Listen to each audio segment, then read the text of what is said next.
আসসালামু আলাইকুম everyone, আনাভিয়াস daily কুকিংয়ে আপনাদের স্বাগত।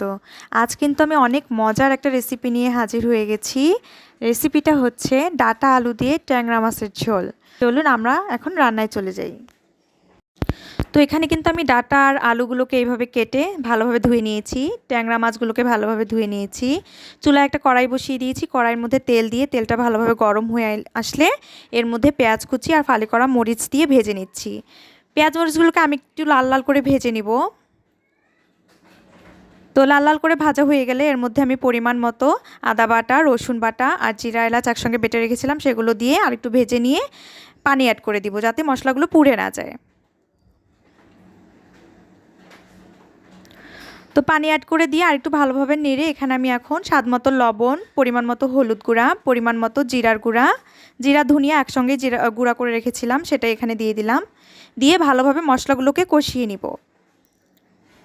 তো কষানো হয়ে গেলে এ পর্যায়ে আমি সেই ধুয়ে রাখা ট্যাংরা মাছগুলোকে দিয়ে দিলাম। মাছগুলো দিয়ে মাছগুলোকেও কষিয়ে নিতে হবে। তো মাছের মধ্যে একটু পানি অ্যাড করে দিলাম, এই পানি দিয়ে মাছগুলোকে একটু কষিয়ে নিতে হবে। ঢাকনা দিয়ে ঢেকে দিলাম, ঢাকনা উঠিয়ে নেড়ে দিব। তো মাছগুলোকে একটু ভালোভাবে কষিয়ে নিতে হবে। মাছগুলো কষানো হয়ে গেছে, এখন আমি মাছগুলোকে অন্য একটা বাটিতে উঠিয়ে নিব। মাছগুলো উঠানো হয়ে গেলে এখন আমি এর মধ্যে সবজিগুলোকে দিয়ে ভালোভাবে কষিয়ে নিব। ঢাকনা দিয়ে ঢেকে দিলাম।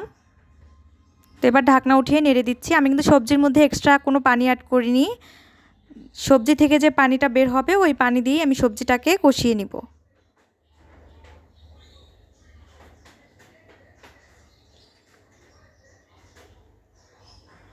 তো দেখতেই পাচ্ছেন সবজিটা কিন্তু কষানো হয়ে গেছে।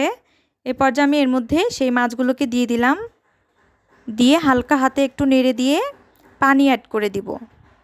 যেহেতু আমি তরকারিটাতে ঝোল রাখবো তো সেইভাবেই পরিমাণ করে আমি পানিটা দিব।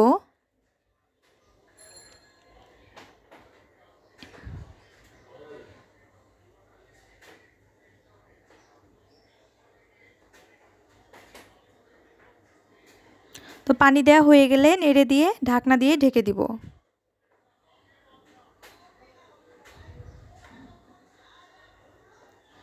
বলক উঠে আসলে ঢাকনা উঠিয়ে আবারও নেড়ে দিব। তো ঢেকে দিয়েছিলাম, এখন ঢাকনা উঠিয়ে আবারও নেড়ে দিচ্ছি।